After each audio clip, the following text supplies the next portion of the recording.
क्या आप जानते हैं, कुछ घर ऐसे होते हैं जहां मां लक्ष्मी कभी प्रवेश नहीं करती। हाँ, कुछ छोटी छोटी गलतियां ऐसी होती हैं जो लक्ष्मी जी को घर से दूर कर देती हैं। और जब वो घर छोड़ देती हैं तो वहां बसता है दुख, दर्द और दरिद्रता का साया। आज हम जानेंगे वो कौन से काम हैं जो मां लक्ष्मी को नाराज कर देते हैं और कैसे एक स्त्री के कर्म तय करते हैं कि घर में सुख रहेगा या गरीबी। बहुत ही पुराने समय की बात है। एक छोटे से गांव में कुछ ही घर थे। चारों ओर खेत, कच्ची गलियां और मिट्टी की महक। गांव के बीचों बीच घर था सेठ रामदयाल का।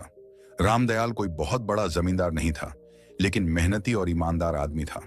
गांव में सब उसे इज्जत से सेठ जी कहते थे। उसका अनाज का छोटा सा व्यापार था जो धीरे धीरे चल निकला था। सुबह सूरज निकलते ही वो काम पर निकल पड़ता और शाम को थक कर घर लौटता तो उसकी पत्नी सुशीलाबाई उसे दरवाजे पर मुस्कान के साथ स्वागत करती। सुशीलाबाई बहुत ही शांत और संयमी स्त्री थी। चेहरे पर हमेशा सादगी झलकती थी। माथे पर छोटी सी बिंदी, साड़ी का पल्ला सिर पर। वो मानती थी कि घर की असली शोभा उसके सोने चांदी से नहीं, बल्कि सफाई और सच्चे मन से होती है।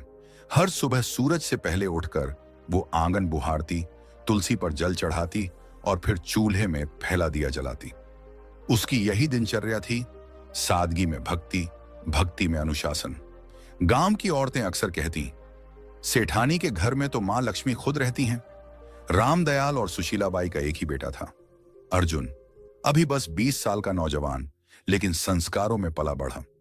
अर्जुन दिन भर पिता के काम में हाथ बंटाता और रात को मां के पास बैठकर उनकी बातें सुनता।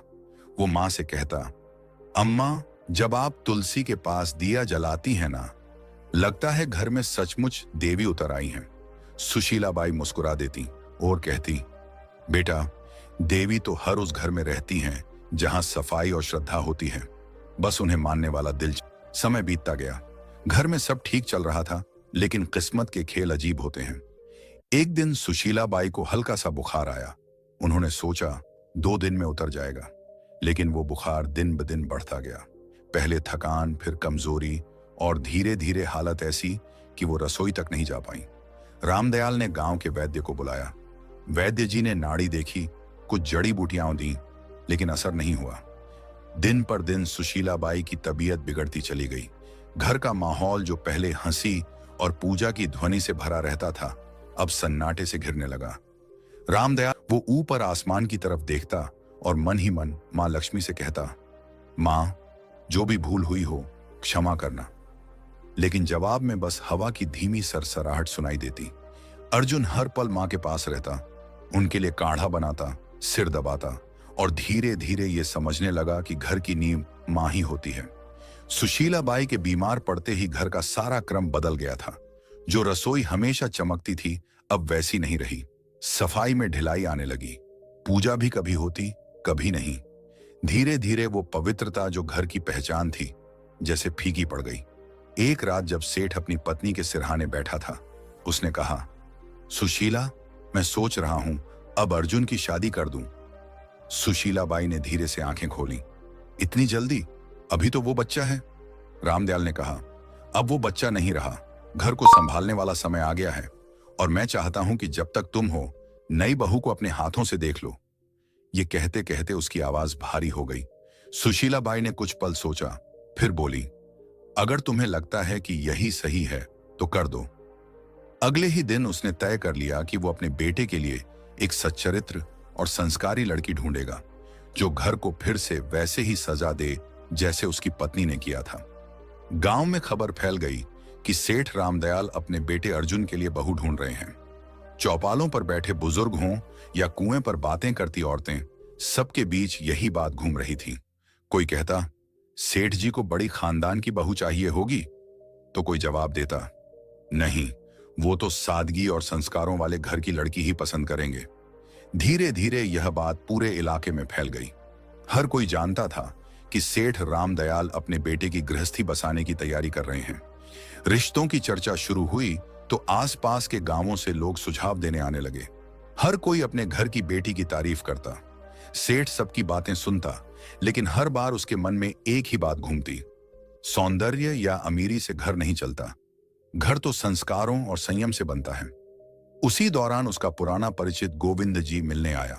उसने कहा, सेठ जी, मेरे रिश्तेदार के घर एक लड़की है, नाम राधा, सीधी सादी, घर संभालने वाली और बड़ों का आदर करने वाली।